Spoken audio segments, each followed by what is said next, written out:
Hello everyone, আসসালামু আলাইকুম। Welcome back to my channel. কেমন আছেন সবাই? আশা করছি যে যেখান থেকে আমার ভিডিওটি দেখছেন সবাই অনেক ভালো আছেন এবং সুস্থ আছেন। ইদানিং আরিবা ওর বাবাইয়া বের হওয়ার সময় যা করে, প্রতিদিন বের হওয়ার সময় যে কয়বারই বাসা থেকে বের হবে সে এমনটাই করবে, কান্নাকাটি। সে আমার কাছে থাকবে না, সে তার বাবাইয়ের সাথে বাহিরে যাবে। তো এইভাবে এমন করে বুঝিয়ে বাজিয়ে লুকোচুরি, চুপি চুপি লুকিয়ে, চুরি করে, পালিয়ে এভাবেই ওর বাবাকে বাহিরে যেতে হচ্ছে ইদানিং। আর যদি আরিবা কখনো যাওয়ার সময় ওর বাবাকে না দেখে, ওর বাবা যদি বাহির থেকে আসে তো বাহিরে দাঁড়া করায় রাখবে, ওকে নিয়ে যাইতে হবে আগে বাইরে। এই সবই চলে। চলো বারান্দায় চলো, আসো বারান্দায় আসো। চলো দেখি, চাবিটা নাও, যাও। ওই যে দড়ি, ওই যে ওখানে দড়ি দিয়ে চাবিটা নাও। থাক থাক,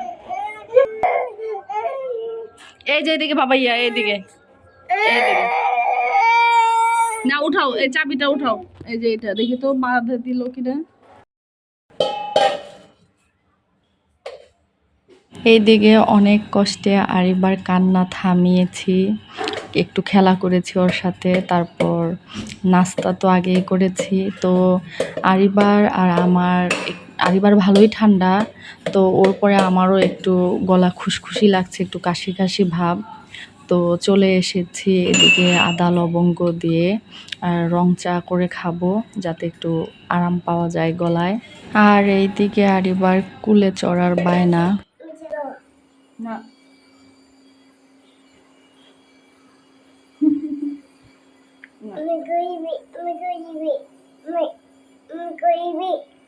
তুমি এখানে এখানে বসো।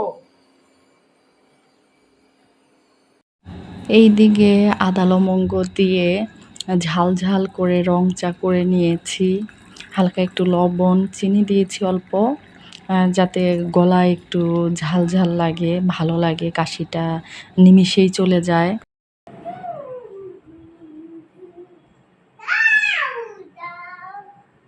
নাও চা খাবে, চা? আসো আসো, এখানে আসো, দেখি আসো।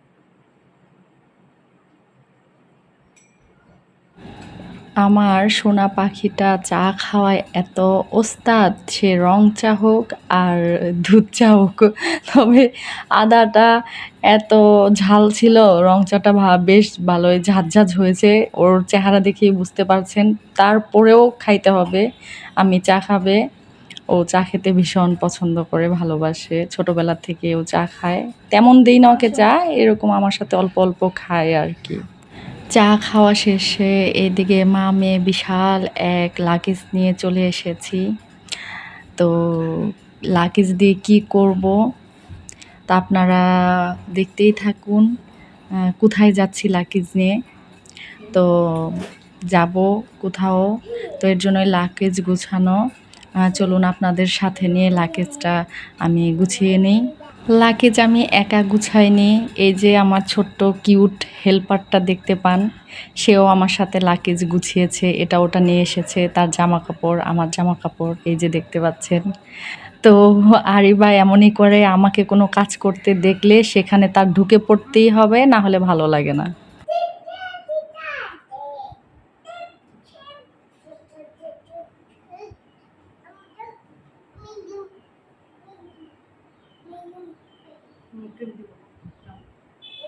লাগেজ গুছানো শেষ করে টুকটাক কাজ সেরে নিয়েছি, আর আরিবাকেও আগে গোসল করে দিয়েছি। এখন যেহেতু একটু শীতের ভাব চলে এসেছে, রৌদ্রেরও তেমন তাপ থাকে না, একটু বেলা গড়াতেই রোদের তাপ চলে যায়, তো আরিবাকে আগেই গোসল করে দিয়ে নিয়েছি, তারপরে বাকি কাজগুলো সেরে নেব। আমার সব কিছুতেই রীতিমতো এখন যুদ্ধ করে চলে। যুদ্ধ করে সব কাজ করতে হয়। তাকে গোসল করানো, জামাকাপড় পরানো, গা মুছানো এগুলো বিশাল এক যুদ্ধের ব্যাপার। মানে ওর সাথে প্রতিদিন আমার এগুলো চলেই। এই যে শান্ত হয়ে দাঁড়িয়ে আছে এটা কিন্তু আপনারা দেখতে পাচ্ছেন, বাট এটার পিছনেও কারণ আছে। সে শান্ত হয়ে দাঁড়িয়ে থাকে না। ইতিমধ্যে নানান ঘর, পুরা ঘর ঘুরা শেষ তার। এই যে চুপ করে বসে আছে। এখন মানে ক্লিপ হাতে দিব, একটু চুপ করে বসে থাকবে। তো মাথাটা পরিপাটি করে দিয়ে ক্লিপটা পরিয়ে দিব চুলে। তো সে এরকম শান্ত বসে থাকে না। এই ক্যামেরার পেছনে তার ননস্টপ চলতেই থাকে, চুপচাপ সে থাকতে পারে না। ভিডিওটি যদি আপনাদের কাছে ভালো লেগে থাকে তাহলে অবশ্যই একটি লাইক করবেন। আর যদি অনেক বেশি ভালো লেগে থাকে তাহলে অবশ্যই চ্যানেলটি সাবস্ক্রাইব করে পাশেই থাকবেন। আপনাদের একটি লাইক আমাকে অনেক বেশি অনুপ্রেরণা এবং ভালো কাজ করার উৎসাহ দেয়। ঝাড়ু দেওয়ার সময় আমার ঘরের কোণা থেকে কি কি বের হয় চলুন আপনাদের দেখাই। আপনাদের ঘরেও কি ঝাড়ু দেওয়ার সময় এসব জিনিস পাওয়া যায়? অবশ্যই আমাকে জানাবেন। এই যে দেখুন আমার ঘরের জিনিসের অবস্থা এরকম, খাটের নিচে চিপায় চাপায় ক্লিপ, ঝুঁটি, প্লেট, আলু, পেঁয়াজ এরকম থাকে। আর এবার সবসময় এমন করে এগুলো নিয়ে খেলাধুলা করে আর এখানে ওখানে ফেলে রাখে, যেগুলো আমি কখনোই কাজের সময় পাই না। তো ঝাড়ু দেওয়ার সময় মাঝে মাঝে এগুলো পাওয়া যায়, আবার অনেক সময় এমনিতেও খাটের তলায় উকি দিলে অনেক কিছু পাওয়া যায়। তো আরিবাকে ওখানে বসিয়ে রেখে আগে ঘরটা ঝাড় দিয়ে নিচ্ছি। আরিবাকে কার্টুন দিয়ে বসিয়ে আমার কাজ করতে হয়। আবার অনেক সময় খেলনা দিয়ে বসালে খেলে, বা কোনো একটা জিনিস পছন্দ হলে ওটা নিয়ে খেলতে থাকে, বিরক্ত করে না। আর না হলে এতক্ষণ আমার এখানে দৌড়োদৌড়ি লাফালাফি শুরু হয়ে যেত। এই ময়লার এখানে সামনে এসে দাঁড়িয়ে থাকতো, বা আমার পা ধুলে ঝুলে পড়তো, বলতো আমি কোলে। এগুলোই করে বেড়ায় আরিবা সারাক্ষণ, নন স্টপ আমার ঘরে এগুলো চলেই।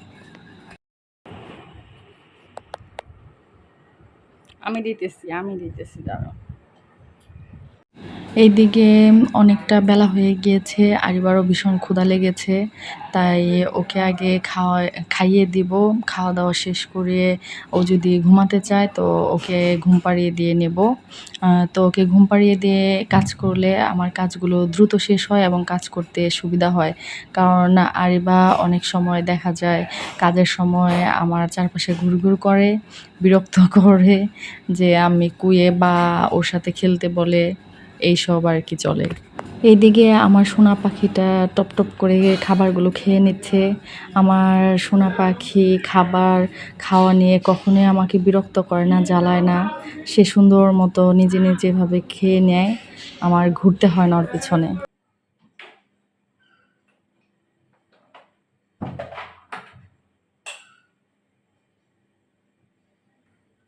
তো ওকে খাইয়ে ঘুম পাড়িয়ে দেওয়ার পর আমি গোসল সেরে নিয়েছি। আর এইদিকে রোদটা অনেক পড়ে গিয়েছে, শীত শীত ভাব, শীতের আমেজ চলে এসেছে। আর এই তো আমার লক্ষ্মী সোনা ঘুমাচ্ছে এরকম এলোপাথারি। আর এইদিকে আমি আমার খাবারটাও খেয়ে নেব।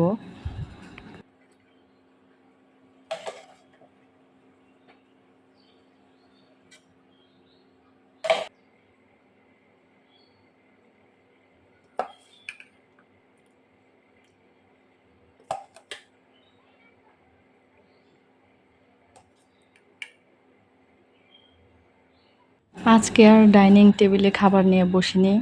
ডাইনিং টেবিলে কেন যেন খেতে মনে যাচ্ছিল না, তাই বেলকনির এই সামনে এসে খাবার নিয়ে বসে পড়েছি। চলুন আপনাদের সাথে নিয়ে গল্প করতে করতে আমি আমার খাবারটা শেষ করে নিই। শীতের সময় রোদ্রে বসে খাবার খাওয়ার মজাটাই আলাদা, সেই আমেজটাই চলে এসেছে। তবে এই ওয়েদারটা অনেক অন্যরকম, না শীত না গরম।